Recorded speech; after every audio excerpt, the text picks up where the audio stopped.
আচ্ছা এএসকে কি মডুলেশন একদম শুরু থেকে তাহলে আমাদের হচ্ছে আমরা সবাই চুপ থাকি হ্যাঁ। এএসকে তো হচ্ছে একটা ডিজিটাল সিগন্যাল থাকে, ওটাকে হচ্ছে আমরা কি করবো মডুলেশন করবো কি দিয়ে, একটা অ্যানালগ ক্যারিয়ার দিয়ে। তারপর যখন আমরা 1 পাবো তখন হচ্ছে ওখানে আমরা কি বলে একটা সাইনোসয়েডাল সিগন্যাল পাবো, আর যখন 0 তখন আমরা শুধু 0 পাবো। এটা হচ্ছে আমাদের এএসকেটা। আর আমরা হচ্ছে এটাকে ডিমডুলেশন করে আবার সেম জিনিসটা ব্যাক করতে চাইতেছি। তাহলে আমরা হচ্ছে এখন কি ডিজিটাল সিগন্যালটা জেনারেট করা লাগবে। এখন এখানে যেগুলো ডিজিটাল আছে ওটা কি একটা পালস দিতে থাকে যে 1010, এটা তো একটা র্যান্ডম পালস না, ওটার জন্য হ্যাঁ ওটাকে আমাদের কি র্যান্ডম করা লাগবে, করবো হচ্ছে সিকোয়েন্স জেনারেটর দিয়ে। আমরা হচ্ছে একটা 2 কিলো সিগন্যাল ডিজিটাল সিগন্যাল নিলাম, ওটাকে আমরা ক্লক সিকোয়েন্স জেনারেটর ক্লকে লাগাইলাম।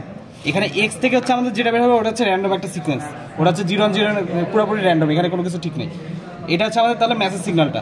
তারপরে এটাকে আমরা কী করবো ক্যারিয়ার দিয়ে হচ্ছে গুণ করবো মেন কথা ইয়াতে কি বলে এসকে করার জন্য। তাহলে আমরা কী নেবো একটা এখানে যে ভিসিও ভোল্টেজ কন্ট্রোল অসিলেটরের সাইন হাইতে রেখে নিব, এটা সম্ভবত 100 কিলোহার্টজ দেয়। তাহলে এটা নেওয়ার পরে ওটা আমরা পাঠাবো হচ্ছে দুইটাকে পাঠাবো হচ্ছে ডুয়েল অ্যানালগ সুইচে। যে মেসেজটা আমরা পাইলাম এক্স থেকে সিকোয়েন্স জেনারেটর ওটা পাঠাবো হচ্ছে কন্ট্রোল 2-তে, আর যেটা আমাদের ভিসিও যে সাইন ওটা পাঠাবো আমরা ইন 2-তে। এখান থেকে যে আউটপুটটা বের হবে এটাই আমাদের হচ্ছে এএসকে সিগন্যাল। এখন এএসকেটাকে আমরা কী করা লাগবে ডিমডুলেশন করা লাগবে।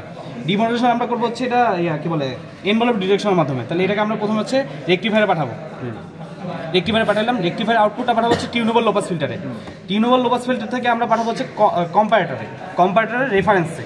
আর কম্পারেটর রেফারেন্স আমরা নিব ইনপুটটা নিব, আর মানে ইন যেটা আছে ইনটা নেব হচ্ছে বিডিসি থেকে। বিডিসিটা আমরা কম্পারেট করে এটা হচ্ছে মানে তিনটা ভেরিয়েবল আছে মোটগুলো, বিডিসি একটা, এফসি একটা, আর একটা গেইন। হ্যাঁ এগুলো দিয়ে হচ্ছে অ্যাডজাস্ট করে। আর এখান থেকে হচ্ছে আমরা আবার হচ্ছে আগের সিগন্যালে ফেরত দেবো। হ্যাঁ সিকোয়েন্স জেনারেটর আউটপুটে আমাদের মেসেজ সিগন্যালটা দেখতে পারবো সিকোয়েন্স জেনারেটর আউটপুটে। তারপরে হচ্ছে আমরা ডুয়েল অ্যানালগ সুইচের যে আউটপুটটা আছে ওখান থেকে আমরা হচ্ছে এএসকে সিগন্যালটা দেখতে পারবো। আর আমাদের কম্পারেটর আউটপুট থেকে আমরা হচ্ছে এএসকে ডিমডুলেশনটা দেখতে পারবো।